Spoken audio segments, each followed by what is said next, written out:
Effect ന്യൂസിലേക്ക് ഇവർക്കും സുസ്വാഗതം. കേരള പരവർ സർവീസ് സൊസൈറ്റിയുടെ സംസ്ഥാന ഭാരവാഹികളാണ് പി കെ ശശിധരൻ സംസ്ഥാന പ്രസിഡന്റ്, അഭിമന്യു എസ് പട്ടം സംസ്ഥാന general secretary, M Raveendran Muttathara സംസ്ഥാന ട്രഷറർ, ഞങ്ങളുടെ ജോയിൻറ്റ് സെക്രട്ടറി വേളി പ്രമോദ്, അദ്ദേഹം ഇവിടെ നിങ്ങളുടെ അടുത്ത് കൂടെ ഇരിപ്പുണ്ട്. ഞാൻ ഒരു സംസ്ഥാന പ്രസിഡന്റിനെ ക്ഷണിക്കാം. APSS 1980 രൂപീകരിക്കപ്പെട്ടൊരു പ്രസ്ഥാനമാണ്. കാസർഗോഡ് തൊട്ട് തിരുവനന്തപുരം വരെ 14 ജില്ലകളിലും വേരുകളുള്ള ശാഖകളുള്ളൊരു പ്രസ്ഥാനമാണ്. അപ്പോൾ അവസാനത്തെ അത് കഴിഞ്ഞ 2011 സെൻസസ് റിപ്പോർട്ട് അനുസരിച്ച് 5 ലക്ഷത്തോളം അംഗസംഖ്യ ഞങ്ങൾക്കുണ്ട്. 2011 സെൻസസ് പ്രകാരം 27 ലക്ഷം ആണ് പട്ടികജാതി വിഭാഗത്തിൻ്റെ അംഗസംഖ്യ. കേരളത്തിലെ പട്ടികജാതി സംഘടനകളിൽ അംഗസംഖ്യ കൊണ്ട് 2ാം സ്ഥാനത്ത് നിൽക്കുന്ന പ്രസ്ഥാനമാണ് ഞങ്ങളുടെ പ്രസ്ഥാനം. നാളിതുവരെയായിട്ട് ഞങ്ങൾക്ക് ഭരണ വിഭാഗത്തിൽ നിന്ന് യാതൊരുവിധ ആനുകൂല്യങ്ങൾ ലഭിച്ചിട്ടില്ല. ഒരു തിക്താനുഭവങ്ങൾ മാത്രം, അവഗണന മാത്രമേ ഞങ്ങൾക്ക് ലഭിച്ചിട്ടുള്ളൂ. പൊതുവായി ലഭിക്കുന്ന ചില ആനുകൂല്യങ്ങൾ ഞങ്ങൾക്ക് ലഭിക്കുന്നു എന്നല്ലാതെ ഞങ്ങളുടെ സമുദായത്തിന് വളരാനുള്ള ഒരവസരം ഇതുവരെ ലഭിച്ചിട്ടില്ല. ഞങ്ങൾ 28 നടന്ന സമരം എന്ന് പറയുമ്പോൾ ഈ പരവൻ സമുദായത്തിനത് മാത്രമല്ല, കേരളത്തിലെ മൊത്തം പട്ടികജാതി വിഭാഗത്തിൻ്റെയും പൊതുസമൂഹത്തിൻ്റെയും ആവശ്യങ്ങൾ ഉന്നയിച്ചുകൊണ്ടൊരു സമര പരിപാടിയാണ് ഞങ്ങൾ നടത്തുന്നത്.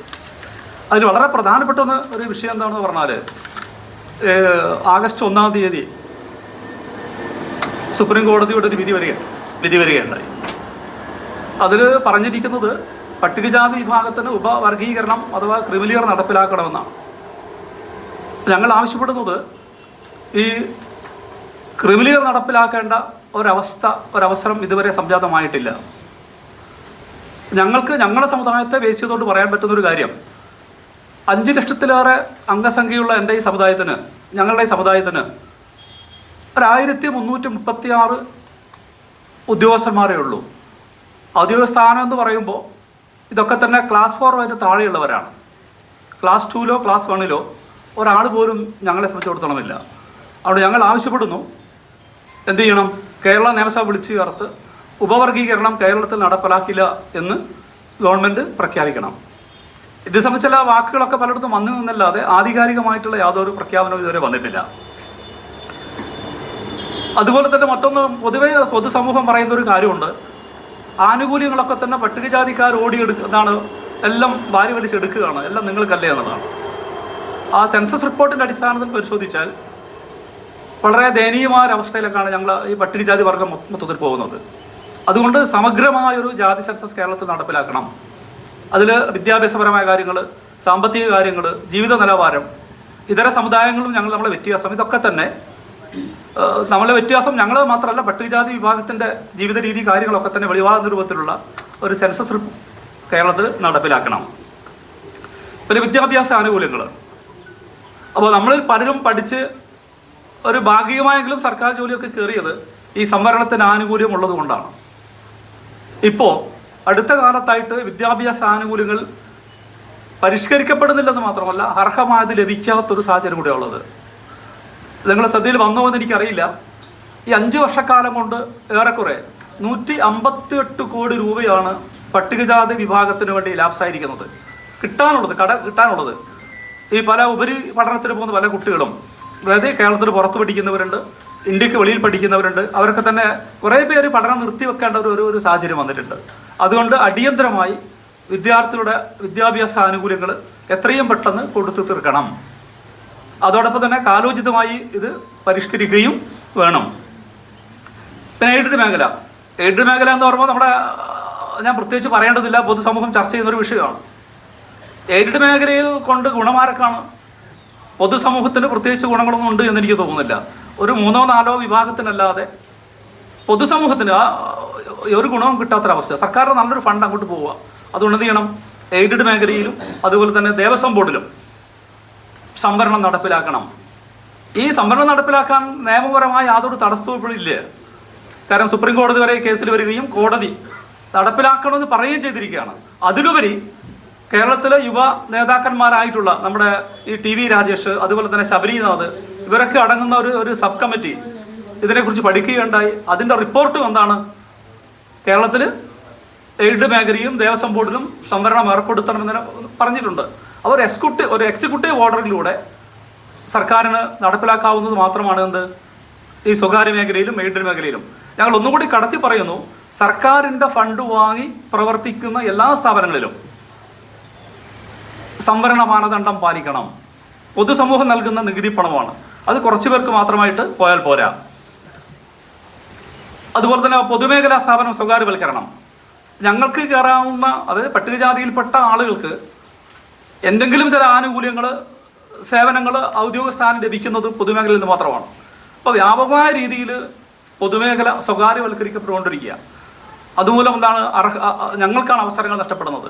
സ്വകാര്യവൽക്കരിക്കപ്പെടുമ്പോൾ സ്വന്തക്കാരും ബന്ധക്കാരും മാത്രം കയറിപ്പോകുന്ന ഒരു സാഹചര്യം ഉള്ളത് ഇപ്പോഴുള്ളത് അത് തന്നെയാണ്. സംസ്ഥാനത്തിനകത്തുള്ള പല സ്വകാര്യ സ്വയംഭരണ സ്ഥാപനങ്ങളിലും എന്താ നടക്കുന്നത്, അവിടെ ഒരു നിയമനങ്ങളൊക്കെ ഒരു നീതിപൂർവമാണ് എന്ന് നമുക്കാർക്കും പറയാൻ കഴിയില്ല. നിങ്ങൾക്കും അറിയാം, നീതിപൂർവമല്ല, വേണ്ടപ്പെട്ടവർക്ക് മാത്രം കയറിപ്പോകേണ്ട അവസരമാണ് എന്നുള്ളത്.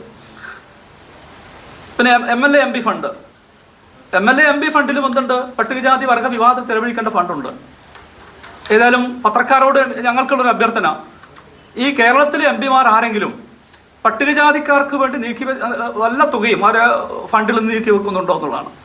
ഈ തുകകളൊക്കെ തന്നെ മറ്റു ചില കാര്യങ്ങൾക്കായിട്ട് പോവുക, റോഡിനും അതുപോലെ തന്നെ കെട്ടിടങ്ങൾക്ക് വിലയിൽ പോവുക.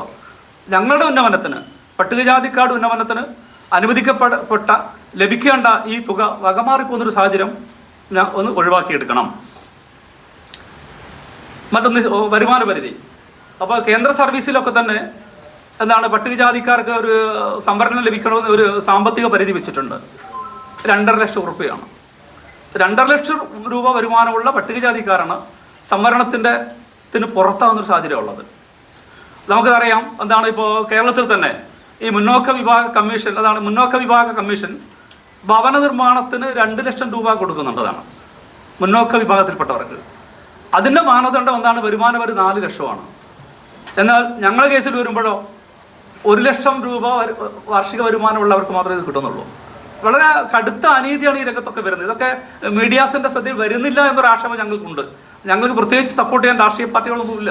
അപ്പോൾ ഞങ്ങൾ നിങ്ങളുടെ ഒരു സപ്പോർട്ട് ആവശ്യപ്പെടുകയാണ്. ഞങ്ങൾ നേരിടുന്ന പ്രയാസങ്ങൾ, ഈ കാര്യങ്ങളൊന്ന് പൊതുസമൂഹത്തിന് മുമ്പായി പറയാൻ ബഹുമാനരായ പത്രക്കാർ നിങ്ങൾ തയ്യാറാവണം, ഞാൻ നിങ്ങളോട് അപേക്ഷിക്കുകയാണ്. ലൈഫ് മിഷൻ, അപ്പോൾ എന്താണ്, പട്ടികജാതി വകുപ്പിൽ നിന്ന് ഞങ്ങൾക്ക് വീട് നിർമ്മിക്കാൻ അനുവദിക്കുന്ന തുക കൂടി ലൈഫ് മിഷനിലേക്ക് പോയതോടുകൂടി അത് എന്താണ്, അത് നമ്മളെ ആളുകൾക്ക് ഒന്നും കിട്ടാത്തൊരവസ്ഥയുണ്ട്. ഈ ലൈഫ് മിഷൻ വരുന്നതിന് മുമ്പിട്ട് വീട് പണി തുടങ്ങി അഡ്വാൻസ് കിട്ടിയ കുറേ ആൾക്കാരുണ്ട്. അവർക്കിപ്പോൾ എന്ത് ചെയ്യാൻ പറ്റില്ല, വീട് പൂർത്തിയാക്കാൻ പറ്റാത്തൊരു സാഹചര്യമാണ്. അതൊക്കെ പ്രാദേശികമായി അന്വേഷണത്തിൽ മീഡിയാസിന് മനസ്സിലാവും. ഇതൊക്കെ നിങ്ങളൊന്ന് കൊണ്ടുവരണമെന്നാണ് വിനീതമായ ഞങ്ങളുടെ ഒരു അപേക്ഷ.